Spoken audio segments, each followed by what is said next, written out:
I thought it would be useful to talk you through some of the plants in my own garden. And this plant, I mentioned it in the slideshow, is our Simium Bowles Mauve. It's a perennial wallflower. It's a short-lived perennial, but it takes really easily from cuttings. And actually this plant is from a cutting that I took last year. And it flowers from February right through until about October, even sometimes into November. So it's brilliant for early pollinators and late pollinators. Behind it there's a Veronica which hasn't come out yet, so you can see how I'm staggering the way things flower. A lovely white plant. And the giant scabious, which is all over my garden, is behind it. The bees just love it. Big tall plant, giant scabious. Also in this bed we have Geranium Dillis. You can see the bee there, and the bees love this plant. And I love it too because I love the colour of it, and it flowers from June, early June, right through until October. There'll still be little flowers on it. And this was tiny going in. It was a little 9cm pot. You can see how big it's gotten.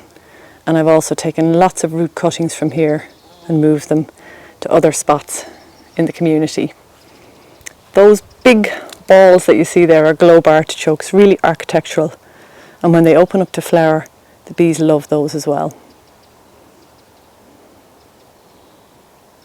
This little plant down here is our native campanula or harebell, and it's right on the edge of the bed. It's almost finished flowering, but I love it. Really drought tolerant. And beside it is a Russian sage.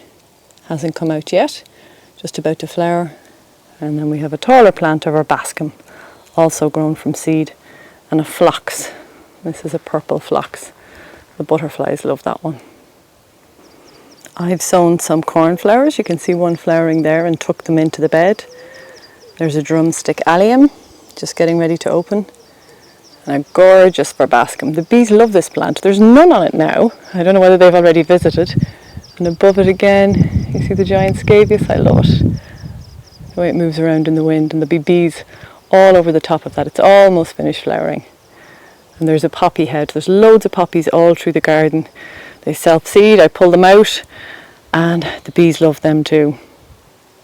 So the little blue flower is Nigella Love in a Mist, and there's Linaria beside it. So the Nigella self-seeds itself every year. More drumstick alliums, a fennel there. And this big tall plant is another Veronica, and the bees love it.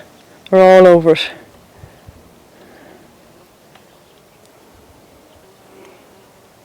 This is an early pink geranium, finished flowering, but it flowered for about 5 weeks, and again covered in bees that we could see from inside.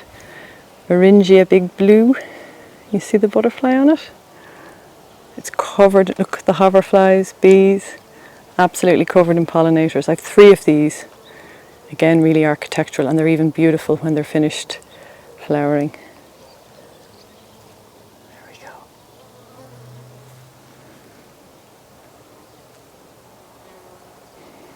So here you can see how the grasses really add to the bed, and in my opinion they do anyway. I love how they move, they're there all the time, they're flowering now. Not a great pollinator value, to be honest, but they fill in and they cover dead plants when they're finished flowering, or the dead flowers. You can see the poppies. This is Diarma, or lady's fishing rod. I've seen lots of hoverflies on that, not so many bees. So some of these things flowered earlier. The verbascums are the next ones to come, those big tall yellow flowers. There's another white phlox there. White is great in the beds, kind of blends with everything. And this is related to our knapweed. Again, flowers early. I've cut it all back now, and it might even flower again. I wanted to show you Nepeta now. It's almost finished flowering, and it's even coming slightly into the shade because it's under this little tree here. But it is such a good bee plant, and such a good ornamental plant too, because it flowers for so long. And usually when you sit here in the summer, there's just a hum of bees from it. But you can see it's almost finished flowering. I can cut this back, and it possibly will flower again before the end of the year, depending on what a year we have. Whether it's very sunny, or if it turns cold, it won't flower again. So that's Nepeta. There are a lot of late flowering annuals in this bed. So you can see the Calendula Indian Prince. There's our native oxeye daisies. I have also put some echium in here. There's some snapdragon, some ami, that's the white one.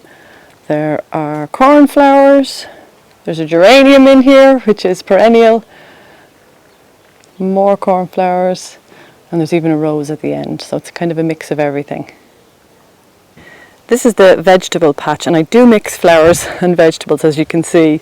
There's a row of peas all along here, but there's phacelia coming through that, there's sweet pea, and there's some borage in there too. And the same in this one here, there's more sweet pea, and a whole row of poppies. The bees love the poppies, they get stuck into them and fizz around, collecting all the pollen. You can see it's in between the peas and the climbing beans. And finally, this is phacelia. So anytime I have bare ground, I scatter phacelia seed in the vegetable garden after I harvest onions or garlic, before I plant the squash, and I let it flower, and it's loved by the bees and butterflies. So I try and include flowers in the veg patch. You can see that here. There's poppies, there's cosmos, there's calendula, and lots of phacelia and borage too. And I do that really just for the pollinators, and also so I don't leave the soil bare.